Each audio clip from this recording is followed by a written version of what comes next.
Band మేళం అని కొత్త Telugu cinema మొన్న గురువారం మార్చి 26న రిలీజ్ అయింది థియేటర్స్లో. మన కోర్టు జంట హర్ష్ రోషన్ అండ్ శ్రీదేవి హీరోయిన్లు. మన writer producer Kona Venkat produce చేశాడు ఈ సినిమాను, కొత్త డైరెక్టర్. ఈ సినిమా వచ్చేసి 2 గంటల 15 నిమిషాలు ఉంది.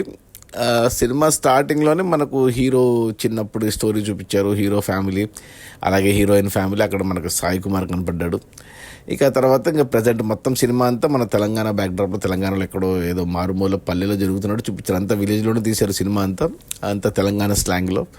ఇక టైటిల్ తగ్గట్టే ట్రైలర్లో చూపించినట్టే బ్యాండ్ మేళము అంటే హీరో అల్లరి చిల్లరగా తిరగడము, హీరోయిన్ చదువుకొని బాగుపడము. ఇవి చాలాసార్లు చూసాము ఈ ప్రేమ కథలు మనము. అదే ప్రేమ కథనే, కొత్తగా ఏం లేదు. ఏమంటే కొద్దిగా డైరెక్టర్ కొద్దిగా హీరో గ్యాంగ్లో 4 ఫ్రెండ్స్ని పెట్టుకుని, ఒక అమ్మాయిని పెట్టుకుని వాళ్ళతో కొద్దిగా ఎంటర్టైనింగ్గా తీసుకెళ్ళాడు. సినిమా అంతా కూడా మొదటి 2 గంటల పాటు ఎటువంటి సీరియస్నెస్ లేదు సినిమాలో, ఎటువంటి ఎమోషను ఎటువంటివి ఏమీ పెట్టుకోలేదు. ఓన్లీ ఫన్ మీద నడిపాలని ట్రై చేశాడు. ప్లస్ దానికి తోడు లెక్కలేనన్ని పాటలు పెట్టుకున్నాడు. అంటే రెగ్యులర్గా ఉండే సినిమాలో ఉండే పాటలు కాకుండా ఈ తెలంగాణ స్లాంగ్లో తెలంగాణ ఫోక్ సాంగ్స్ ఎక్కువగా పెట్టుకున్నాడు. అవన్నీ బాగా ఉన్నాయి, బాగా వర్కౌట్ అయ్యి అక్కడక్కడ punch lines, especially hero friend character ఒకటి, అతని లవ్ స్టోరీ ఒకటి చాలా ఫన్నీగా అనిపించింది నాకు. సో ఫస్ట్ హాఫ్ అంతా ఆడుతూ పాడుతూ వెళ్ళింది. మొత్తం సినిమాలో మొత్తం మెయిన్ మన హర్ష్ రోషన్దే మెయిన్ క్యారెక్టర్, హీరోయిన్ది ఎక్కువగా లేదు. సినిమాలో ప్రతి సీన్లో ఉంటాడు హర్ష్ రోషన్. కొద్దిగా ఎనర్జీగా, కొద్దిగా ఏమంటారు బాగా బాగా చేసుకుంటూ వెళ్ళిపోయాడు. అంటే ఎక్కడ బోర్ కొట్టలేదు సినిమా నాకు. బట్ ఏమంటారు ఏదైతే లవ్ స్టోరీ ఉందో అంటే మనము అంటే హీరోయిన్ ఎందుకు అలా ఉంది అనేసి మనం ఈజీగా గెస్ట్ చేయగలము.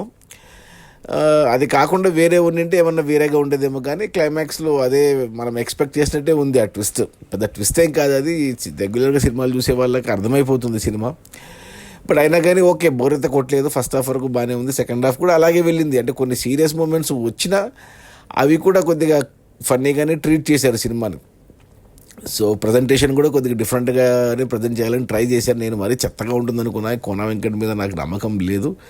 ఏదో కోర్టు సినిమా హిట్ అయింది, కోర్టు జంటని వాళ్ళ క్రేజ్ని క్యాష్ చేసుకోవాలనుకొని పెట్టుకున్నాడు అనుకున్నాను. కానీ బట్ సినిమా చూస్తున్నంతసేపు మొదట్లో అనిపించింది కోర్టు జంటని చూడగానే కోర్టు సినిమా గుర్తొచ్చింది, కానీ తర్వాత మర్చిపోయాను కోర్టుని.